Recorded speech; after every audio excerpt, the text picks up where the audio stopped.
Before we get into your game this weekend, I guess we should start with the only thing everybody in football's been talking about this week, the announcement of the European Super League, the collapse of the European Super League.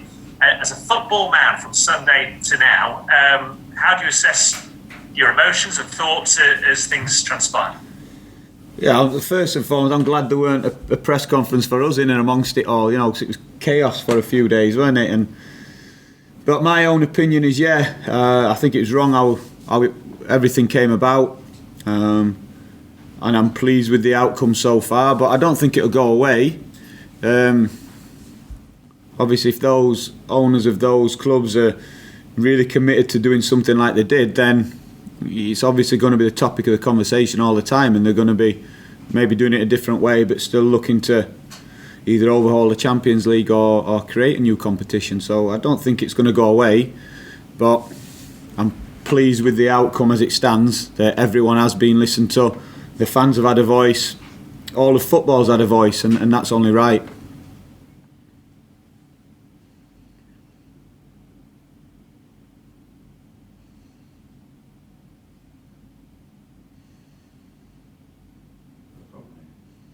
We gone? We spoke to Carlo Ancelotti a little earlier, and understand we always said, should there be a punishment? He said, well, that's not really for me, but the laws of the game should be. Have you got us there, Paul? Yeah, I can hear you now. Can you hear me? Good stuff. Yeah, I can. Cheers. Yeah, go for it. We spoke to Carlo Ancelotti earlier, and he said, look, as far as punishments go, understandably that's not for him to say, but the rules and laws of the game have to be respected. So again, as a football man, what can be done here? Because obviously the 6 clubs that are involved are important to the Premier League, but there's a wider thing to be taken into account here as well, as far as the game itself goes, isn't there? Yeah, there is. So apart from the 6 clubs being kicked out and Sheffield United staying in the Premier League, there might be some more things that can be done. I think it's the wrong way to go about it.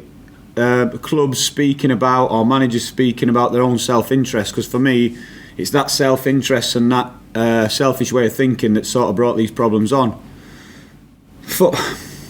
Football's evolved over the years, over the hundreds of years, but it's always been competitive, it's always been a competition, and that's what has to be protected. For me, the idea sounded like glorified friendlies, and it would have been of no interest for me as a spectator if winning and losing don't particularly matter.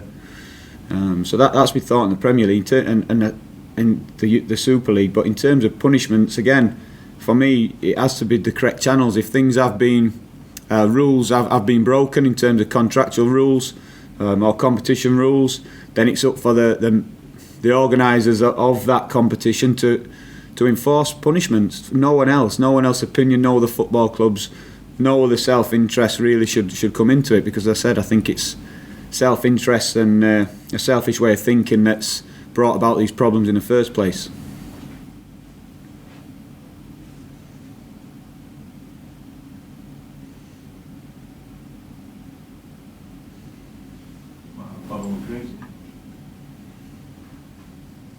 It's like I'm on a delay. Youre is crazy.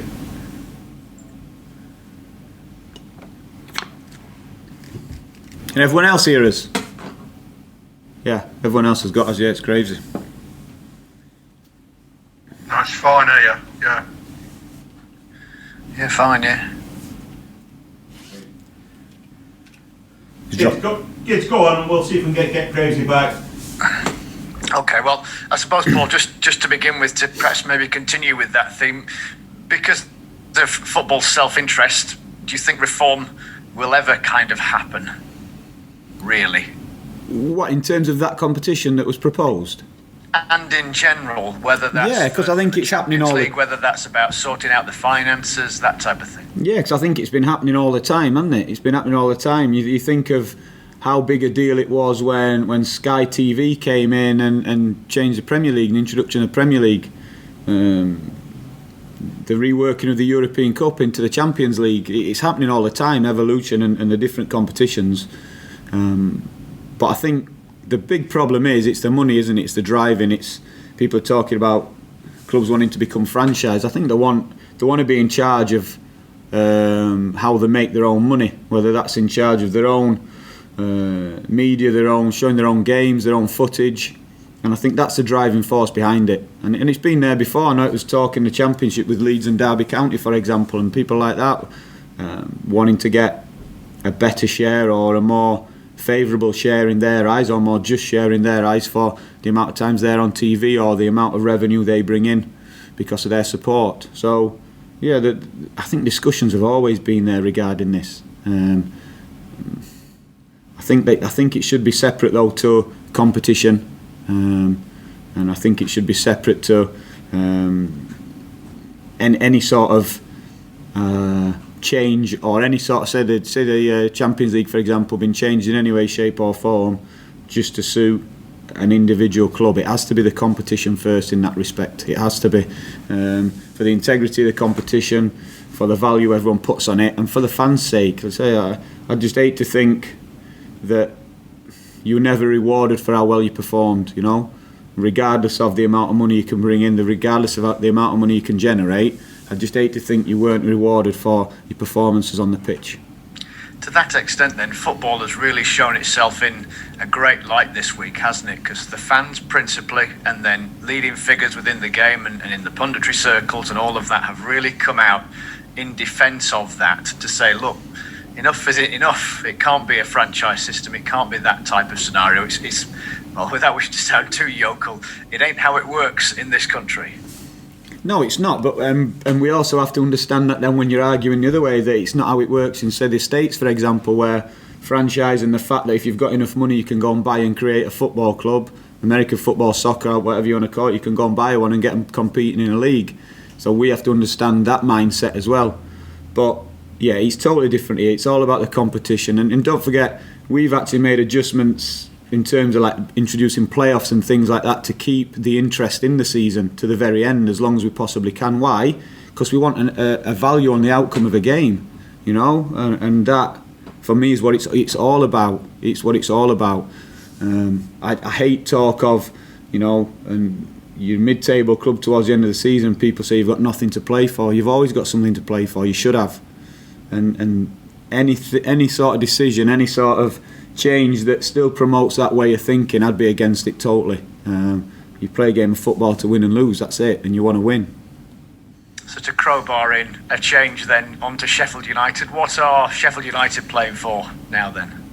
Yeah, playing for the points, as we have to win, and for different motivations, different reasons. Each person in there, whether it's the career at Sheffield United, the career elsewhere, to play in front of the fans hopefully towards the end of the season.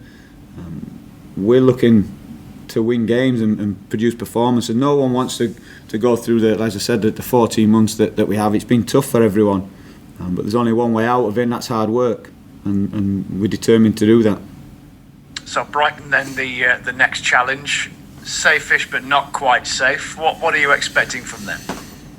Yeah, good footballing team. With lots of good ideas when they're in possession of the ball, and I'm expecting a good game. I enjoy watching them play, and as I said, we're trying to be really positive and keep producing performances with energy and playing on the front foot, because although our season's over in terms of we know what our fate is, we've still got 6 games where we've got points we can win, and as I said, players are playing for their own pride and also their own careers, so we know that's our focus, that's the importance of the game in front of us, and we'll continue to do that in the remaining games. Does it in any way, now that fate is sealed, take the pressure off?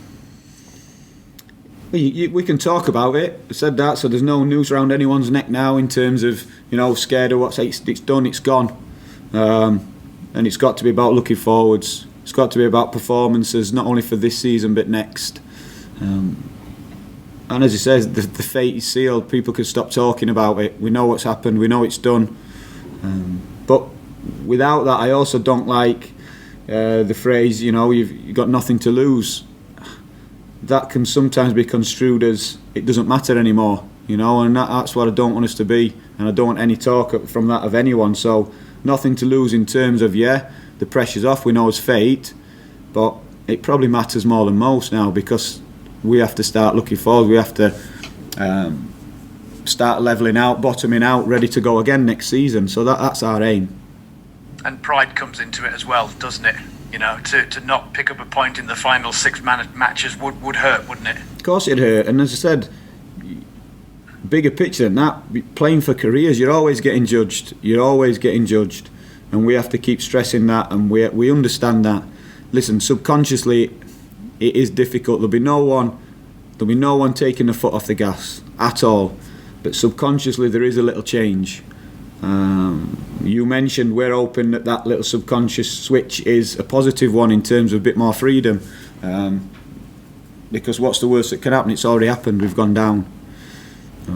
So yeah, we'll keep playing forwards, running forwards, being positive, and trying to pick up 3 points. And that's all we're in charge of now. As I said before, straight after the Wolves game, we're in charge of how we look now and how we behave in the last 6 games. You were speaking in a different press conference about wanting some kind of clarity for planning purposes for the immediate future and in the short term as well. Do those types of decisions accelerate now that the relegation has been confirmed, or were they kind of in the hand anyway, because it wasn't necessarily a dramatic shock that relegation was confirmed last weekend, or had been on the cards in any case? Yeah, I think you should probably speak to the wrong person regarding stuff like that. You'd be probably talking about clarity on manager's position, things like that, comings, goings. Comings, goings will all be taken care of in the close season, as they always are when the window's open. But in terms of conversations, what I've been a part of, yeah, it's all been about that. What do we think we need? What's the most important thing going forward next season if the club want to do well? And I said afterwards, you've got to keep the squad together. Good group of boys who are determined to do well. Keep the squad together, add where we need to add with as much quality as possible. But is it going to speed up? I don't know, because you need to have a man in charge to make those decisions. And presumably then, that clearly now isn't going to happen until the end of the season, but it must be good for you that your input is valued across this process when they ask you,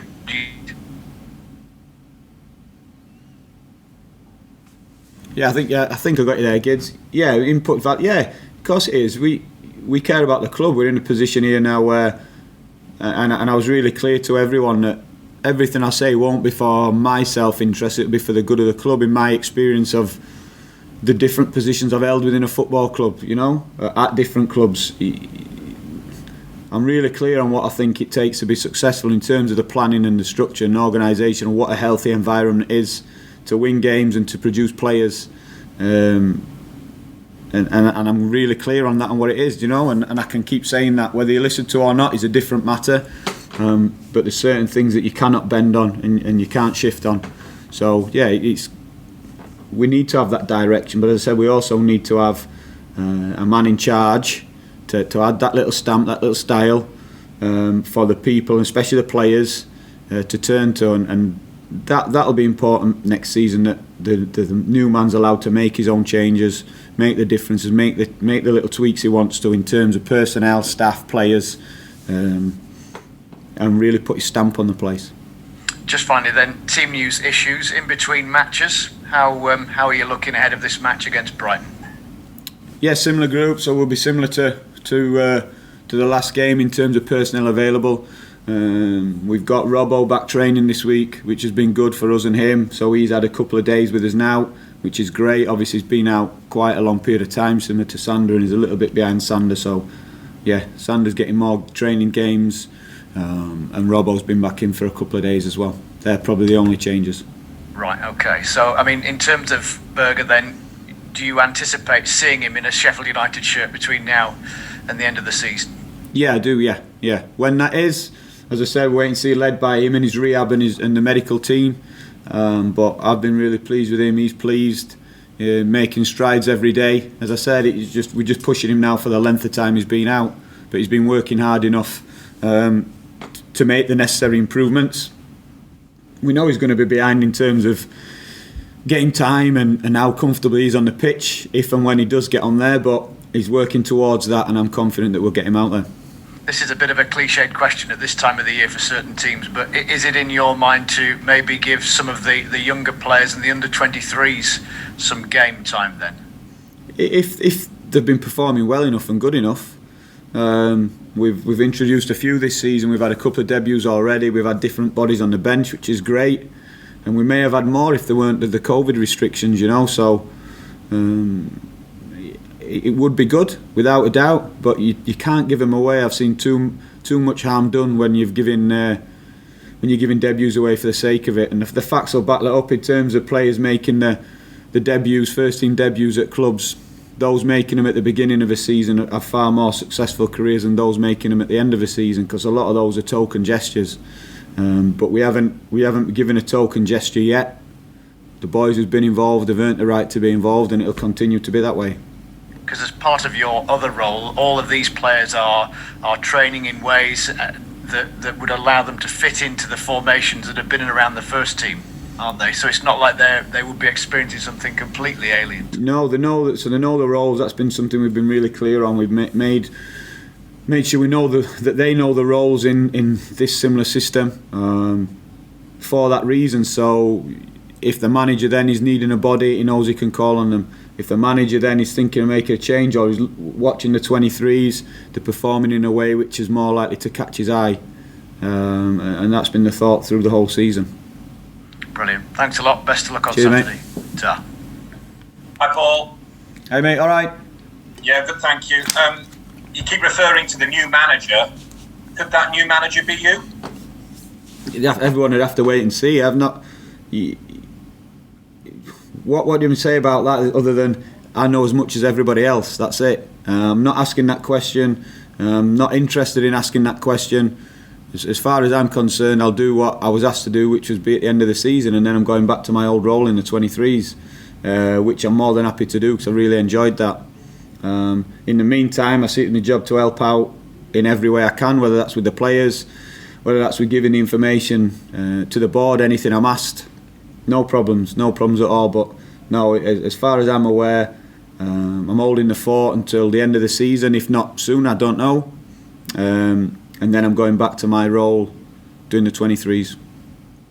I suppose it goes without saying, though, if you had a strong finish in the next 6 games and they came to you and offered it you, you'd take it? Yeah, well, I wouldn't back myself into that corner because I didn't come here to take the job. I came here to work for Chris under the 23s. And that's all I'm intending on doing. If that did change now, next season after, 3 seasons after, yeah, no problem, because you can't make any sort of predictions in what you're going to be doing.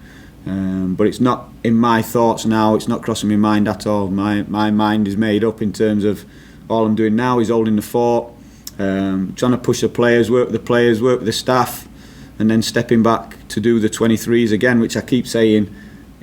I loved that, I loved it, and I had to make sure even before I came up to do this to help the club, because I see it as that helping. So I wanted to make sure that job was there for me because that's what I came in for. I've been lucky enough to be in this position a few times at some really good clubs, and it's not something I'm chasing. If I want to do it again at some point, no problem, I'll go and do it. But it's not like I'm chasing being a manager or chasing that first team exposure, because I came here to do a totally different role. If I wanted a first team job, I would have gone somewhere else. Tell us about the relationship that you've managed to build with this group of players, albeit in a short period of time. How happy have you been with that? In terms of relationship, listen, I think I've been on record saying it numerous times. I love being with the players. I like the games. I know some managers don't like. I love the games, and I love working with the players. It's the best bit about it. So I'm comfortable around the players. I like to push the players, chat with the players. I just want the results for the players as well. As I say, I know it's been tough, it's been hard, and from the side when I've been stood in a different building, in a different bubble, seeing them get knocked and kicked when you're down, it's tough. And I felt a responsibility when I came down here then to try and help out in these last few games, and I continue to do that. But it's like to the players, it's tough for a reason. That's the job. That's what being a footballer is. You can't just expect to have your name sung and be clapped when you're winning, and then that still happens when you're getting beat. It just doesn't happen that way. So you have to enjoy and embrace these times as well, because they make you better. If you approach them in the right way, they make you better. Just finally, how quickly did the disappointment of relegation disappear this week? And what's the mood now? Similar. I think the fact that everyone's been talking about it for so long, and it's been, well, as far as all the time I've been down here, everyone's just talked in a way where it's happened, it's done. So from a personal point of view, I'll be honest, all I was bothered about was the Wolves game after that game. How have we lost that game? Why have we lost that game? You know, and I spoke about it was reminiscent of a lot more games this season where Sheffield United have arguably been the better team, certainly had the better chances and been punished straight after missing a chance. And that's all I was thinking about after the game, I'll be honest. And it'll be the same this week. The focus is on Brighton. What's happened, we can't change that. As I said, it's about the next 6 games, and I feel as if everyone's been thinking that way as well. It's been spoke about and talked about that many times that everyone virtually presumed we were down anyway and done, and just waiting for that moment. So I don't think it's changed anything, other than maybe some different questions now from you guys and things like that. You know, it's done, it's over. It'll be talking about next season and moving forward. Brilliant. Thank you, Nate. Thanks for your time. Cheers, pal. Gracie, do you want to Cheers, start Aki. again? Thanks. Yeah, just one more from me, Paul, if I can. Apologies about the technical issues earlier. I heard you saying that you hate the phrase "we have nothing to lose," and you look at your running. You've still got Brighton this weekend, Newcastle and Burnley are both on that fixture schedule as well. I wonder if there's conversations been had with you and this group of players about what you owe to the Premier League in terms of having goals for yourselves to play for next season, but also the fellow Premier League teams here that still have things on the line, careers on the line, livelihoods and so forth. Yeah, listen, forget about that. We have to try and win games. They've been that hard to come by that the focus has to be on that, winning games. And it doesn't matter who we play, when we play. You know, this group of players went to Old Trafford and beat Man United away. So it doesn't matter who we play, where we play, we have to try and win the games. And not for the other teams trying to stay up, not for the other teams chasing Europe, but for us and our fans and the players in this team. So there'll be no shift in focus depending on who we're playing. We'll be working harder each week to put in a performance to win games, because that's it. That's the name of the game. And as I said, we know how tough it's been, so we can't be prioritising any game over another or giving up in a game. We've just got to give everything in every single game.